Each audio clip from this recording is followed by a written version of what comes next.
پارت پنجم Calculate Volume by Simpson. زمانی که ما بخوایم حجم یا ولیوم رو با کمک سیمپسون ها پیدا کنیم، اگر اردینیت ما 3 رقمی بود که یعنی مثل قانون اول سیمپسون ها بود، فرمولمون به صورت زیر که میشه ولیوم برابر است با Sum of Product SOP ضرب در H تقسیم بر 3. که اگر ما بخوایم ولیوم برای قانون اول سیمپسون ها رو پیدا کنیم، فرمولمون به این صورت. و اگر برای قانون دوم سیمپسون ها بخوایم ولیوم رو پیدا کنیم، فرمولمون به صورت زیر میشه که میشه ولیوم برابر با Sum of Product ضرب در 3H تقسیم بر 8 که این برای قانون دوم سیمپسون ها است.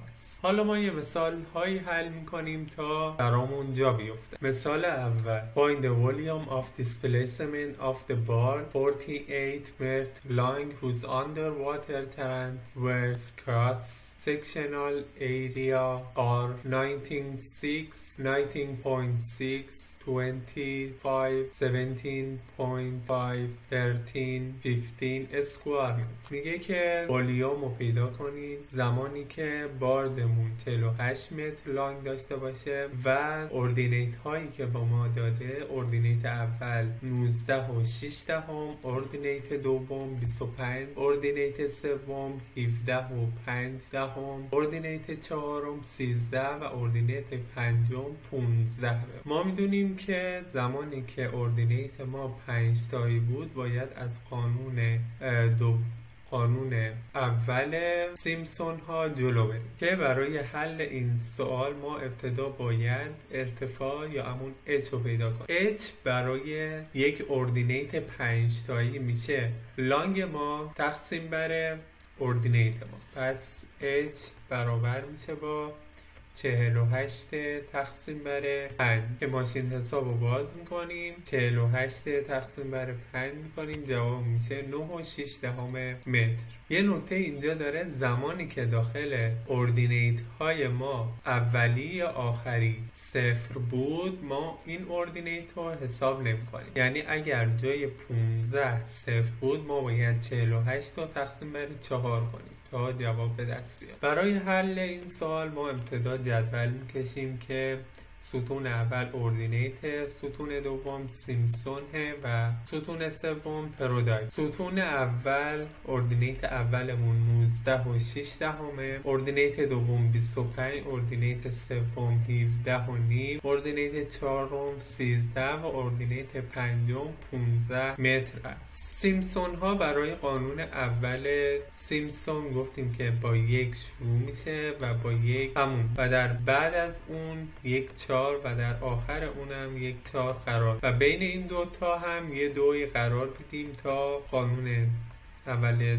سیمپسون آید. برای حل پروداکت ما باید اردینیت رو ضرب در سیمپسون که 19 و 6 دهم ضرب در 1 میشه 19 و 6 دهم، 25 ضرب در 4 میشه 100، 2 ضرب در 17 و نیم میشه 2 ضرب در 17 و نیم، جواب میشه 35، 13 ضرب در 4 میشه 52 و 15 هم ضرب در 1 میشه 15. پس سامان پروداکت برابر میشه با 19 و 6 دهم به علاوه 100 میشه 119 و 6 دهم. 119 و 6 دهم به علاوه 35 جواب میشه 154 و 6 دهم. 154 و 6 دهم به علاوه 52 به علاوه 15 جوابمون میشه 221 و 6 دهم. 221 و 6 دهم متر. در قدم بعدی ما فرمول ولیوم رو می‌نویسیم که ولیوم برابر است با سام آف پروداکت ضرب در H تقسیم بر 3 که سام آف پروداکت شد 221 و 6 دهم ضرب در H مونم شد 9 و 6 دهم تقسیم بر 3 میشه. ماشین حساب باز میکنیم، 221 و 6 دهم ضرب در 9 و 6 دهم میکنیم، جواب میشه 200,769 تقسیم بر 3 میشه، جواب میشه میشه 66923 و 2 دهم 66923 و 2 دهم متر مکعب. واحد والیوم مکعب متر مکعب.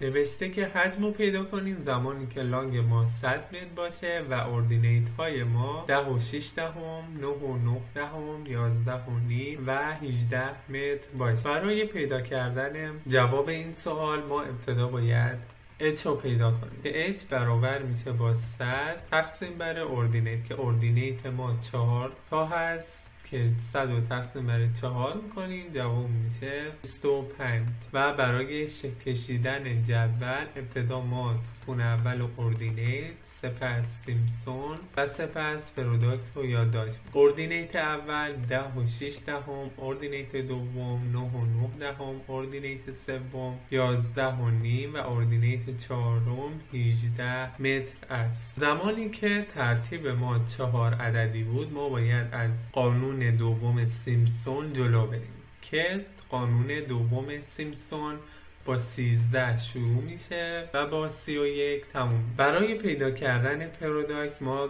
اردینیت رو ضرب در سیمپسون میکنیم که 10 و 6 دهم ضرب در 1 میشه 10 و 6 دهم، 9 و 9 دهم ضرب در 3 میکنیم، ماشین حساب رو باز میکنیم، 9 و 9 دهم ضرب در 3 برابر با 29 و 7 دهم، 11 و نیم ضرب در 3 میکنیم 34 و نیم و 18 هم ضرب در 1 میشه 18.